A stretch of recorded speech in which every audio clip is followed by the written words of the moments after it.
Hello, beautiful people. Hello there. Hello, good morning, good afternoon, good evening, whichever time you be watching this. Okay, so today I'll be doing small amebo. I'll be gisting you on my labor and delivery story. I don't have a video to show because that is not exactly what I was thinking about that period. That period, my head was just turning on. I did not even think of doing any video. So I'll just be taking you on the journey. Okay, so just follow my story. I have something I want to share with you. I want you to pick something from this story. All right. So just enjoy. All right. So before I start, um I would like to appreciate all those that pointed me out to the audio of my videos. I really appreciate. I can't begin to mention names now. There were up to 3 persons that pointed me to it. I hope it's better now. Please, if it is, kindly help me know by just commenting that the sound is okay and is audible. All right. Thank you so much. Thank you for the observation. I would like to um start my labor and delivery story by saying that God, from the beginning of the process to the end, God was with me. Like, even the days when I didn't feel like praying, there were days when I didn't pray, when I didn't feel like singing, I was just there because I was tired. Ah, guys, I was tired. I was so, like, I was just tired about everything. I was like, must somebody go through all this? What was this for? So there were days I couldn't pray, there were days I couldn't sing, there were days I was just there, but God was there.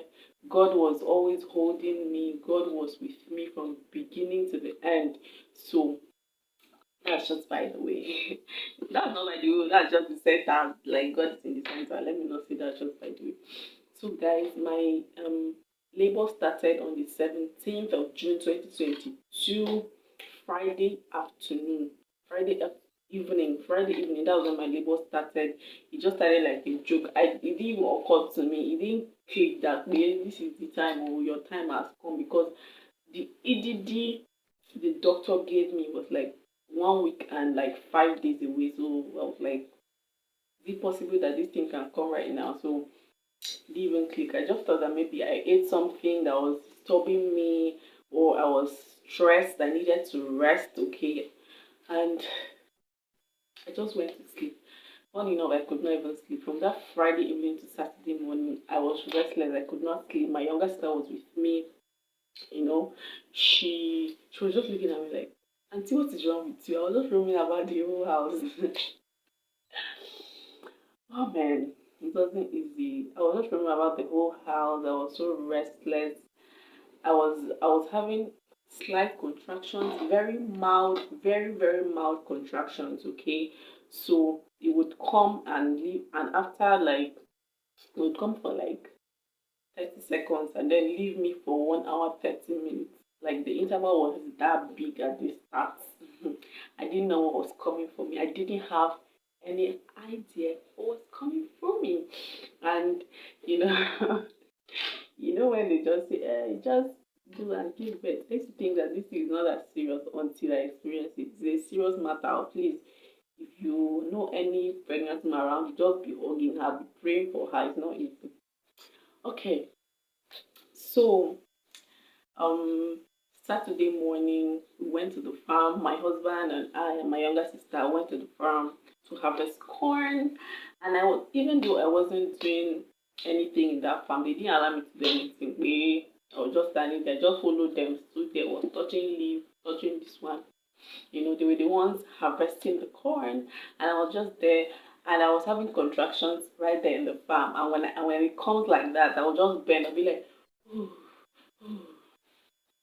and when it leaves me, I'll stand up again and just continue doing what I was doing. So we're having fun. We go back to the house. We cooked, we ate, we played, we just watched a movie, and throughout that period, I was having contractions, and I noticed that the interval it gave me was no more that wide. It was no longer 1 hour, and it began to dawn on me that it's possible that I'm in labor. You know, I told my husband, I said, I think I've like my labor has started. I think I started contracting, and he was just asking me, okay, how you feeling? Should we call mom? Because my mom-in-law is a medical person, okay? She's a midwife. So he was like, should we call mom? I was like, okay, please call her. And she came around 6 p.m. that Saturday. That was the 18th. She came around 6 p.m. to check me. And people of God, ladies and gentlemen, people now, they did not tell us that this thing, they'll just say, eh, the nurses just checked me, and it was she wanted to check if I am fully dilated. I didn't have the slightest idea that just checking alone would climb my head. Checking pains is on its own. Oh, hey Jesus! When she checked me that first time, I was like, Jesus! I was shocked. I was like, there was how I was thinking that it would be, but it was deeper than that. So it was a better experience that said, okay.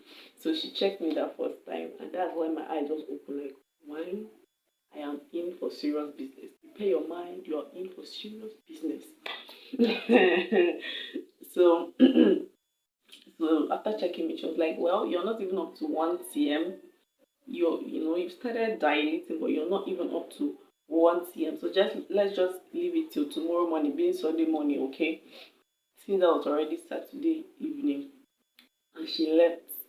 My people, between that time till around 10:30, I dilated that fast. It was so fast because the contractions became more intense. It became more intense. I wasn't having any rest. My waist was on fire. I was like, what's all this? Oh my God.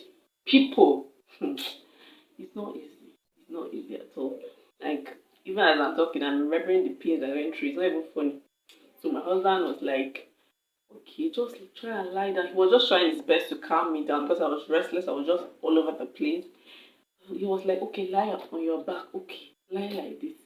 I was not having it. I was not having it. I was just so restless. So I was like, when it was around 10:30 or 10 o'clock past 10, I told her, I was like, let's call mom to come again. Let her come and check me. But this thing is getting more intense. I don't know if I can stay like this till tomorrow morning. And he was like, she mom said we should stay now. We should just leave tomorrow morning, go to the hospital, just rest. It could just be like your stress and everything. I was like, I know what I'm feeling. Call mom. And he called my mother-in-law and she came. When she came in around 10:30. By the time she checked me, I was already 4 cm dilated. Yes, you heard me. 4 cm more. And she was like, oh yeah, bag. Where is the bag? Enter motor. That's motor. Open the gate. This and that. And before you know, my husband like, because I think he was just watching, my husband was watching a movie. He was just lying down on the bed and watching a movie. So when my mother-in-law just said, oh yeah, carry bag, do this, he just, this thing that which he took from the bed, carry car key. I was like, oh wow. So you wanted to sleep and me stand up. So that night was so dramatic. We're not expecting to go to the hospital in that midnight. It was already midnight to 11. We started driving to the hospital. We got to the hospital and discovered that there was no light. In a general hospital, no light. See, our government hospitals need to do better. Our government hospitals, they need to do better, and this is not even a joke, because we have lost lives because of this carelessness. I knew a woman that couldn't speak because she lost her baby from the day she came to give birth, and because of all this no light, she lost her baby and she couldn't speak anymore from that moment. I think it was the shock. So it's not funny.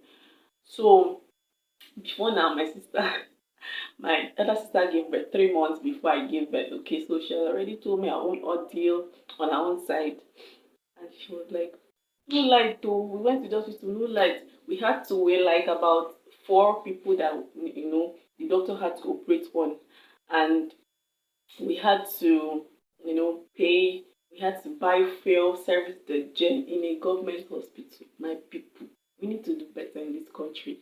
So I was like, hey, yeah, I did not know that my own no light is waiting for me. So got there, and in fact, the arriving there and didn't know, like, it was so demotivating for me. I was so demotivated. I'm not even going to lie. I was so demotivated. I became so weak. And well, thank God. Thank God for prayers. It's good to pray. It's good to pray. And let me tip in something. Before now, I have been asking God that this must come on the weekend. I want my labor and delivery to come on the weekend so that everybody will be on ground. Everybody will just be around. I don't want this one to say, oh, I'm on my way. I'm coming from this one. I'm coming from the office. I'm coming from here. No. I want everybody to be on ground. And guess what? God answered my prayer. So I want you to be specific. If you're an expectant mom, when you are praying, be specific about your prayers. Be specific. Tell God, oh, this is the time. If your spouse, if your partner is a shift worker, no works on shift, and this is his free day, you can pray and tell God that, oh God, I want this day or these days to be the day that I will be, delivered of my baby so that he'll be around. Okay, God answers prayers. So we got to the hospital and we met the nurse. She took my temperature, checked my blood pressure and all the checks. They did all the checks, and I was there. The pain was becoming more intense, and it wasn't even giving me any gap to rest anymore. The pains were becoming more intense, my people. And in my life, I have never felt that kind of pain before. In my entire life, I have never felt that kind of pain. In fact, at some point when it was getting closer, because I labored until 4 a.m. on Sunday morning. And when it was getting close to 4 a.m., I began to see things out of this world. Oh, Jesus. I began to see things. I began to say, I was like, what am I seeing? Am I still alive? I began to be afraid, like, am I still alive? What am I seeing? And I told my mom-in-law, like, because she was the one with me, I was like, please call my husband. My husband was outside the ward. They didn't allow them coming. He was in the car.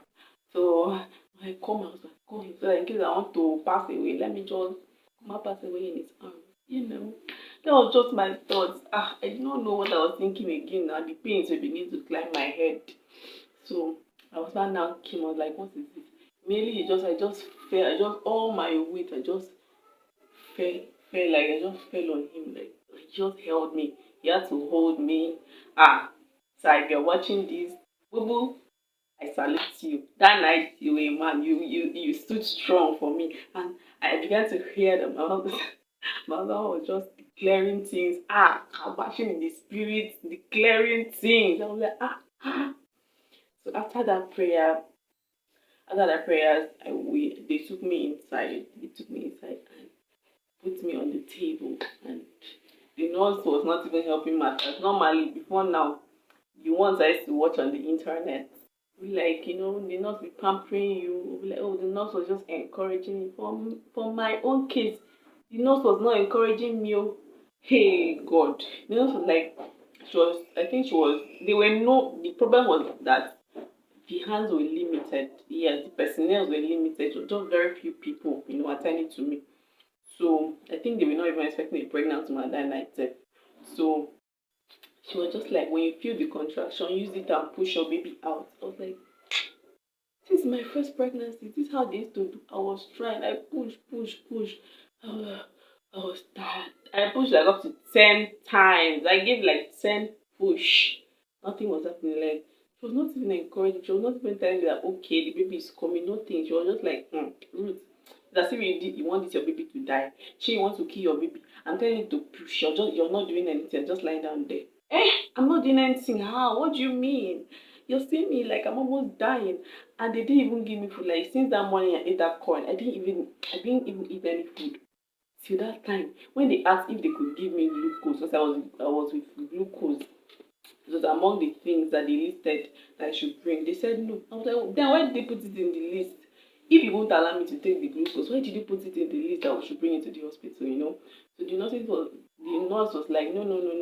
We don't allow our women in labor to take glucose. So that's how I labored, like, on empty stomach. I was so weak. It was just God. In fact, when I couldn't, like, I was so discouraged, I just give up. I give up. Like, I was like, I'm not doing this anymore. Like, and she told me I'm not doing anything. Why is the baby not coming? I don't understand what's happening. I was in so much pain. I was weak. And then she called my mom. She said, ah, ma, come on, this your daughter-in-law doesn't want to push. Oh, she wants to kill this baby. Oh, come on. And that is when my daughter-in-law just dashed into the room. Like, hey, Uyai means beauty. She calls me beauty, okay, in my language. It was like, yeah, push, your baby is at the gate now. That was what God used to help me and to save me. When I heard in my subconscious mind, because I was already losing it, I was already going. When I heard your baby is at the gate, when I heard gate, I felt that encouragement that okay, I've done something. That means baby's head is already here. I used all the energy. I just prayed. I remember that I muttered a prayer. I was like, God help me.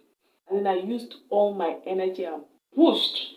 That last push, my baby just came out, and I just heard my baby cry.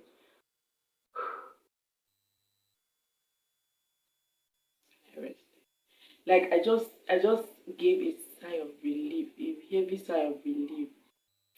Baby came out crying, crying, shouting all over the place, and he placed baby on my chest. Oh, it was so peaceful. It was such a wonderful moment when I felt my baby's heartbeat. I felt his body on my body, and I prayed for him. I just prayed for him. I said, "You're blessed, you're blessed, you're blessed." I just blessed him, and then they took the baby from me, started dressing him, cleaning him up, and then they called my husband to show him the baby. My husband just came, was holding my hand.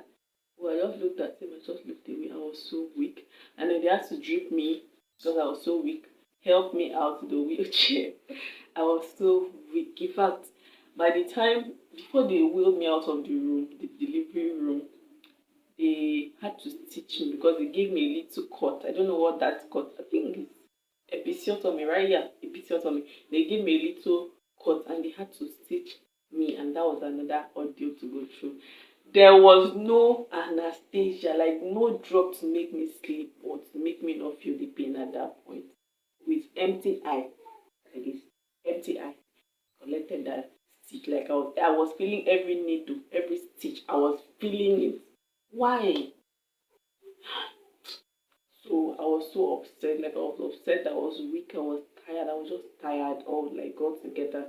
And thank God for supportive, like people around me. They were so supportive. They were just helping me through it. So if you go to see a pregnant woman after she has given birth, the first thing you should ask her is not is it CS or is it vaginal birth. That's very rude. Do not ask such silly questions. Please, I am begging you. Please just look out for her. Ask her if she's fine. Because what they go through, if you do not go through it, you'll never understand, okay? So that is just my short delivery and labor story. In all, I would say that God was waiting for me in that hospital. Because if God had not gone ahead of me, I don't know how I would have been.